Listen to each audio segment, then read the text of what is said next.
Makanya Nabi Isa ketika dia dilahirkan, dia bersaksi, dia mengatakan, qala ini Abdullahi ataniyal kitab wa ja'alani nabiyya wa ja'alani mubarakan aina ma kuntu awsani bi sholati wa zakati madumtu hayah. Kata Nabi Isa, saya ini adalah hamba Allah. Allah memberi aku kitab, mengutus aku wa ja'alani nabiyya, dan mengutus aku sebagai seorang nabi. Wa ja'alani mubarakan aina ma kuntu awsani bi sholati wa zakati madumtu hayah. Kemana aku pergi, kata Al-Masih, Allah memerintahkanku mendirikan solat, membayar zakat seumur hidup. Jadi Nabi Isa itu nabi yang solat, nabi yang membayar zakat. Kalau orang sudah solat dan bayar zakat, Islam atau Kristen? Kafir atau mukmin? Kenapa selama ini ibu bapak menghubungkan Isa dengan orang Kristen? Ini acara-acara begini bagus juga orang Kristen dengar, supaya sadar bahwa agama Islam itu adalah agama yang paling sempurna. Inilah bangunan keislaman kita, tauhid kita ini lemah, sehingga muncul orang-orang munafik yang mengatakan agama itu sama, Kristen itu dan Islam sama. Beda. Orang Islam masuk surga, orang Kristen masuk neraka. Nah, itu bedanya. Betul apa betul? Enggak ada tuh pendeta dengan kiai duduk bersama-sama. Makanya saya heran. Sebelum kita lanjut, jangan lupa like, comment, subscribe, dan nyalakan notifikasinya agar tidak ketinggalan info terbaru lainnya. Semoga bermanfaat.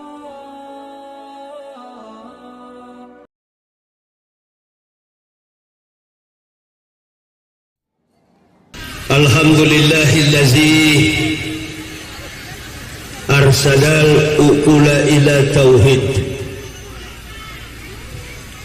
wa hadaha wa awluha adillata wahdaniyati wa jallaha wa abtala bibarahinil haq subahal batil.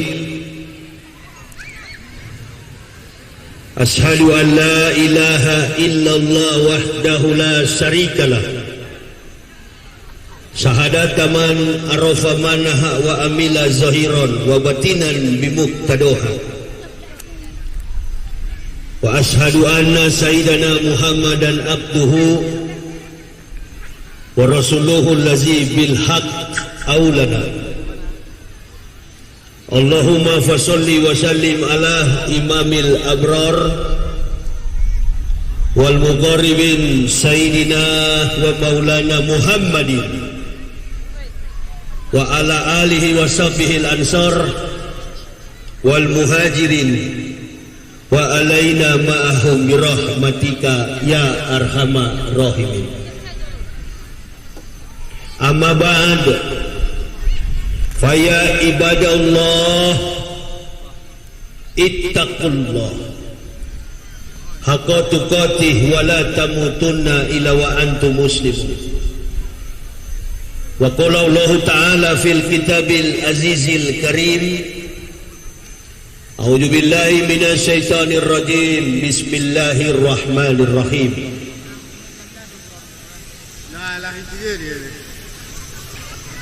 Subhanallazi asra bi abdihi laila minal masjidil harami ilal masjidil aqsa allazi barakna hawlahu linuriyahu min ayatina innahu huwas samiul basir. Faqala Nabi sallallahu alaihi wasallam, qiwamud dunya bi arba'ati asa, bi ilmi ulama'i, bi adlil umara, bi saqawatil aghniya, bi da'watil fuqara'i. Man tamassaka bi sunnati inda fasaddi umati fallahu ajru mi'ati sahih. Ibu bapak, saudara-saudaraku rahimakumullah yang kami hormati, para panitia penyelenggara tabligh akbar, selaku ketua panitia Haji Afnan Gunawan, Haji Bambang Riyadi, Haji Amiruddin, Pulungan, Ustaz Haram Arasat Al-Arsad, Haji Rizal Harahap, ketua orang tua kita yang kami muliakan, guru kita Al-Muhtaram wal Muhtaram, ketua Majelis Ulama Indonesia Kecamatan Sinunukan, Al-Ustaz Rusdi Zainal. Berhadir pula bersama-sama dengan kita Ketua Ikatan Persaudaraan Haji Indonesia Mandailing Natal, Dr. Syafi'i, anggota DPRD Kabupaten Mandailing Natal, Saudara Nas'ad Sidik, Bapak Kapolsek Batahan AKP Sapariono, Bapak dan Ramil Batahan Pelda Yahya Harahap, Kepala Urusan Agama Kecamatan Sinunukan Khairul Saleh, Sarjana Hukum Islam, dan yang kami hormati, kami muliakan Ma'asyiral muslimin wal muslimat rahimakumullah. Kita bersyukur kepada Allah Subhanahu wa taala karena begitu besar nikmat dan limpah ruahan kasih sayangnya kepada halayak kita sekalian, sehingga sampai pada hari ini menjelang sore ini kita semua masih dalam kondisi bernapas. Walaupun di antara kita ada yang datang dengan sakit, persoalan hidup, dirundung dengan segala macam problematika, masalah pribadi, rumah tangga, tetapi alhamdulillah kita masih diberi nafas oleh Allah. Salawat dan taslim tak henti-hentinya kita haturkan keharibaan Nabiullah Baginda Rasulullah Muhammad sallallahu alaihi wasallam, yang telah memberikan kepada kita petunjuk kebenaran yang telah disampaikan oleh para nabi, kemudian dilanjutkan melalui teladan akhlak dan moralitas yang melekat di dalam jiwa beliau, sekaligus mengantarkan kita kepada keselamatan dunia hingga akhirat nanti. Inilah momen yang sangat tepat dalam setahun perjalanan umat Nabi sallallahu alaihi wasallam. Ada 4 bulan yang diharamkan oleh Allah: bulan Muharram, bulan Rajab, bulan Ramadan, dan bulan Zulhijjah. Ada satu peristiwa yang sangat penting yang perlu kita simak di dalam perjalanan spiritual Nabi kita Muhammad sallallahu alaihi wasallam, di dalam setiap perjalanan kehidupan umat Rasulullah Muhammad sallallahu alaihi wasallam. Peristiwa Isra wal Mi'raj ini bagi kalangan orang-orang kafir dan orang munafik tidak akan menerima, karena peristiwa ini adalah peristiwa yang tidak masuk akal, peristiwa yang tidak bisa dicerna oleh pikiran. Rasulullah sallallahu alaihi wasallam berangkat dari Masjidil Haram mi'ilal Masjidil Aqsa dalam waktu yang sangat cepat, minal lailah, sampai menembus Sidratul Muntaha.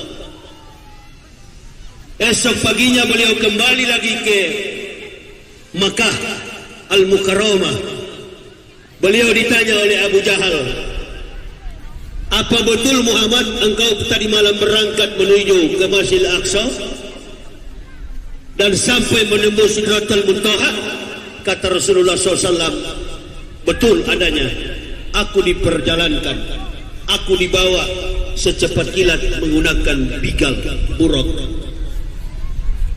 Abu Jahal bukanlah orang Islam, bukanlah orang mukmin.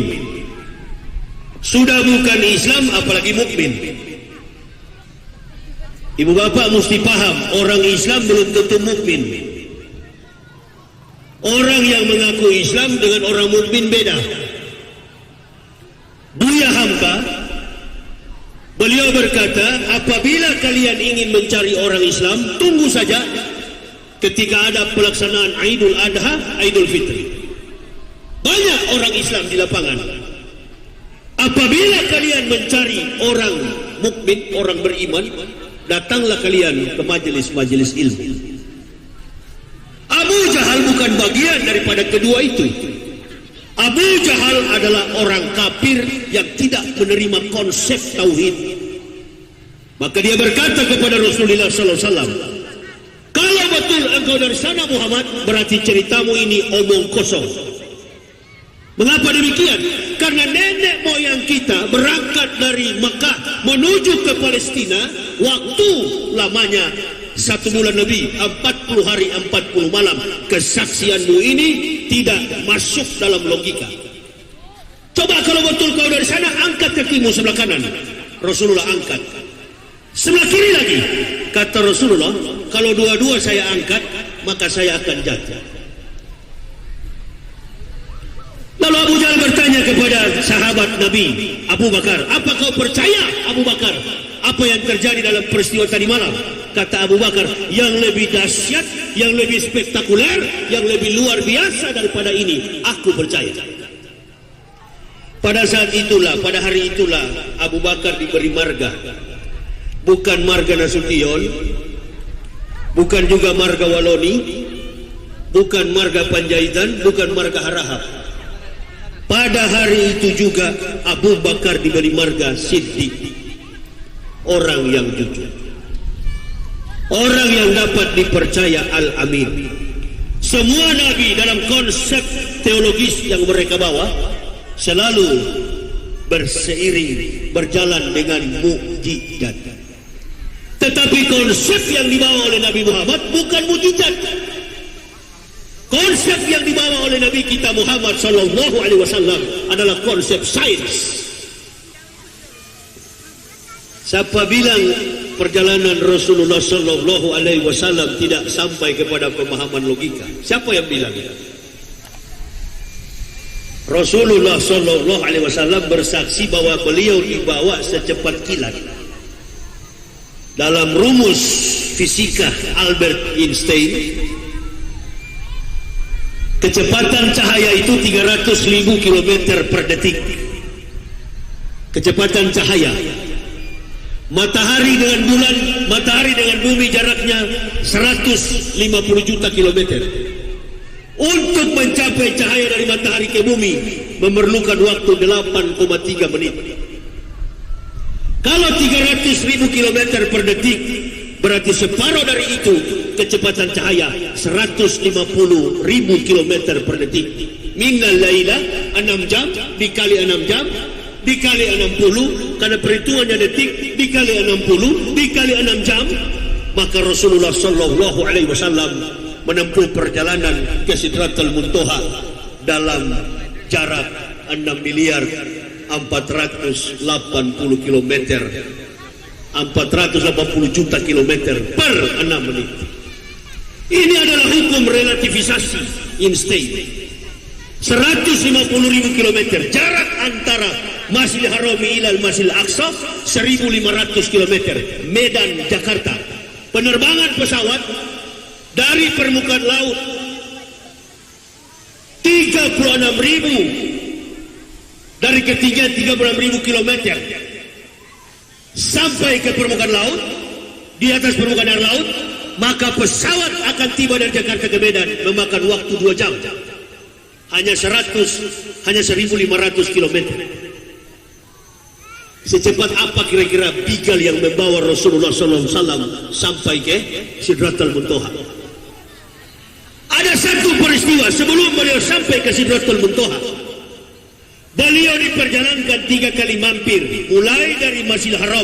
Pertama mampir di tempat yang namanya Bukit Tursina. Di tengah perjalanan itu ada suara yang memanggil nama beliau.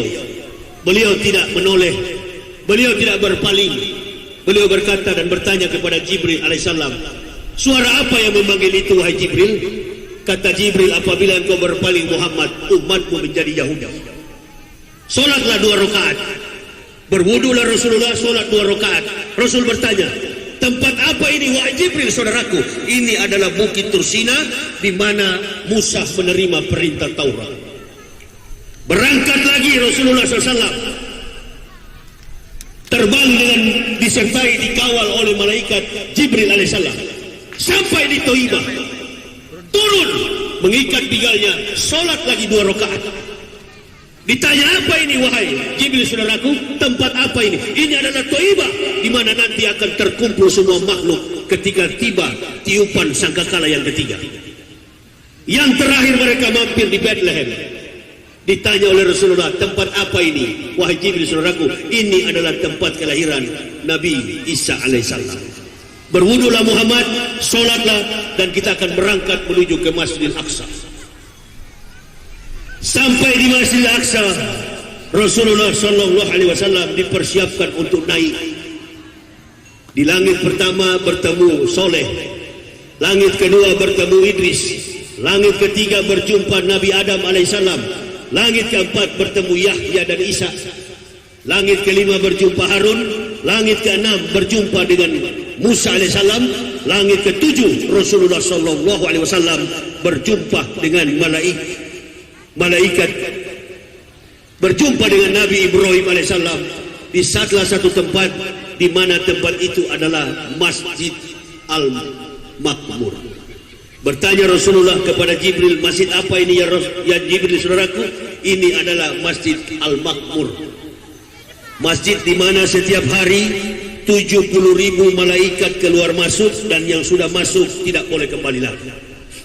Dari sinilah mereka berangkat menuju ke Sidratul Muntaha. Jibril tidak bisa mengantar, hanya Rasulullah yang bisa naik. Berlaksa-laksa malaikat tahu yusluna ala nabi. Mereka mengucapkan salam kepada Rasulullah. Salamun alaikum ya awalu, ya akhiru, ya hasyiru.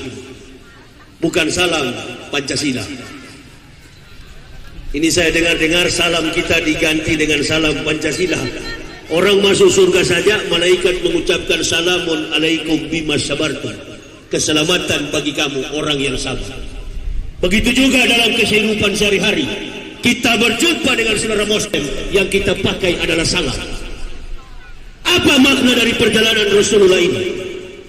Apakah solat baru diajarkan pada saat itu? Tidak. Perintah solat ini sudah diajarkan sebelum datang Nabi kita Muhammad Sallallahu Alaihi Wasallam. Tapi semua perintah yang Allah ajarkan kepada para nabi tidak sempurna. Termasuk di zaman Isa alaihissalam, solat yang dilakukan oleh Nabi Isa tidak sempurna, hanya 2 rakaat sehari semalam.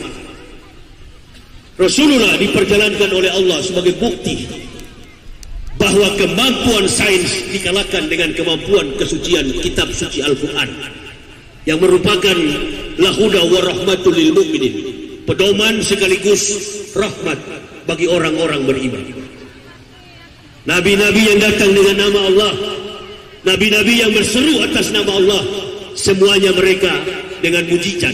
Nabi yang terakhir adalah Nabi kita Muhammad SAW. Dari 124.000 Nabi yang diutus oleh Allah, beliau Nabi yang sukses.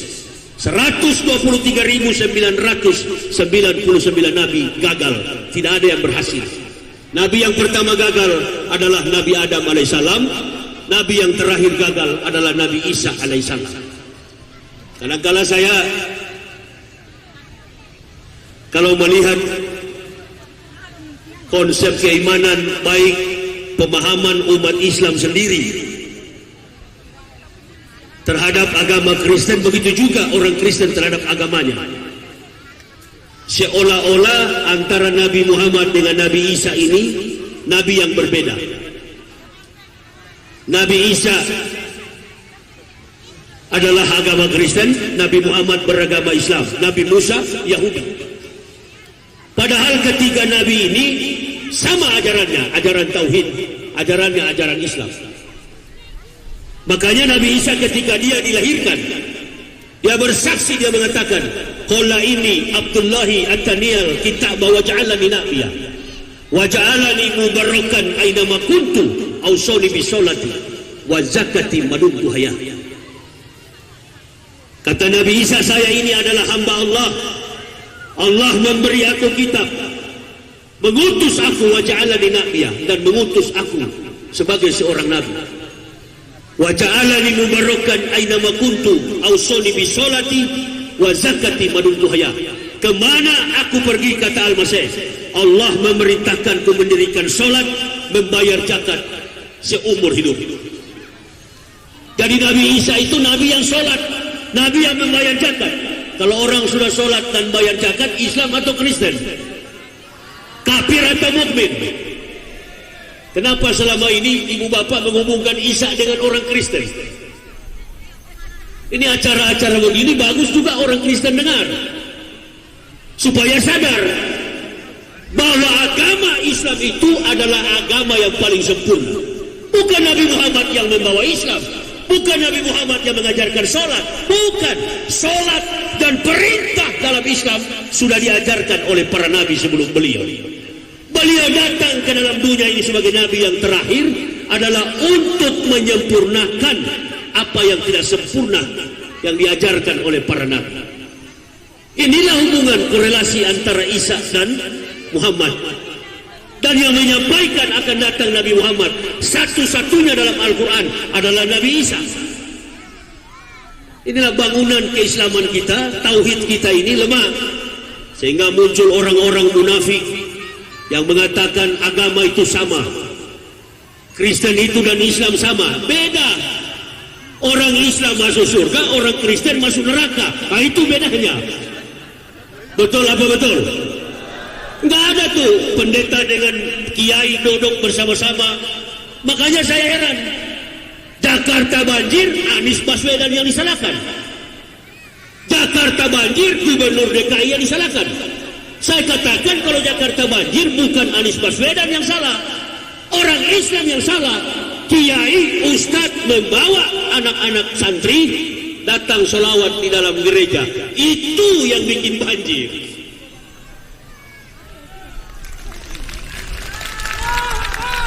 Ini kan lagi musim apa itu namanya? Di los lagi, hapuskan aja. Apa lagi musim apa sekarang ini? Ya, lagi musim virus apa itu? Corona. Sampai orang Arab pun jadi pengecut. Raja Salman pun kehilangan iman. Kosong Mekah, nggak ada yang berani umroh. Saya bilang ini Arab yang sekarang ini, Makkah yang sekarang ini sudah kehilangan ghirah keislamannya. Kosong Mekah, takut dengan penyakit, takut dia dengan masalah, takut dengan coronavirus. Sampai Indonesia pun dikejut-kejutkan, ditakut-takuti. Ini saya dari tadi datang dari sana, dari pertama kali tiba sampai datang duduk di sini, tidak ada saya lihat yang pakai masker itu. Kenapa? Karena tidak ada yang munafik di sini. Virus corona kalau dia datang, dia incar yang munafik. Coba perhatikan, sebelum datang virus corona, Indonesia itu dikejutkan dengan munculnya ular-ular berbisa. Di setiap kompleks ada ular yang datang. Bahkan di masjid di Depok ada ular yang bersarang di mimbar masjid. Kenapa bisa begitu?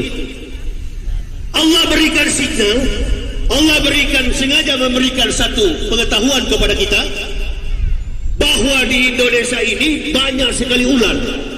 Ular yang ada di mimbar masjid itu tinggal menunggu mana nih ustadz-ustadz yang munafik. Ada yang munafik banyak. Yang munafik itu yang suka mendatangi pintu-pintu pejabat. Itu munafik.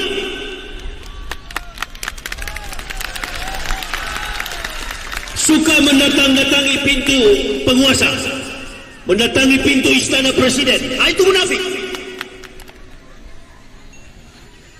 Padahal wibawa daripada ustadz itu di atas daripada penguasa.